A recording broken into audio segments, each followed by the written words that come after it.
Well, cleaning and disinfecting our homes has become a top priority during the pandemic. But did you know that the materials in your house could make a difference? Jill Tran from Tran and Thomas Design joins us live now. And Jill, welcome Hey, this morning. You're going to walk us through some of those materials that can actually battle germs.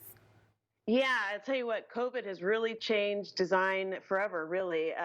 We're really doing a lot of steps to make changes in both residential and commercial design. So we've been extraordinarily proactive, and there's a lot of things that we can do now that we might not have done before. Okay, so let's start with some of those metals that are out there.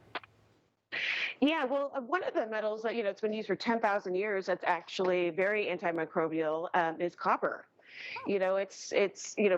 Viruses can live on copper for 30 minutes and sometimes on plastics or other metals up to 72 hours or longer. So copper, silver ions, we are adding those to fabrics now. They're really also antiviral, which is really important and keeps the virus in check. And what exactly is silver ion? Silver ion, it's part of what's inherent in the silver that actually goes in and keeps that virus from being able to thrive. We're also adding it to escutcheon plates, which are the push doors to enter restaurants perhaps, or even in hospitals, something like that. There's a lot of steps that you can use and just use door handles, things like that. They can't be treated. They have to be the raw copper or the raw silver.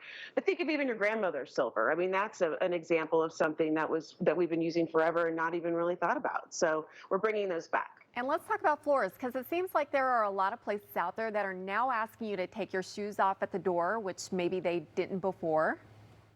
Yes, cork flooring there are properties inherent in cork flooring as well that are also there. It's water resistant as well, so that helps. But there's a waxy substance in the cork that helps control, and it's antimicrobial as well. And that's just naturally inherent in the product. I mean, think about wine bottles. I mean, that's another material that's again been used for a long time.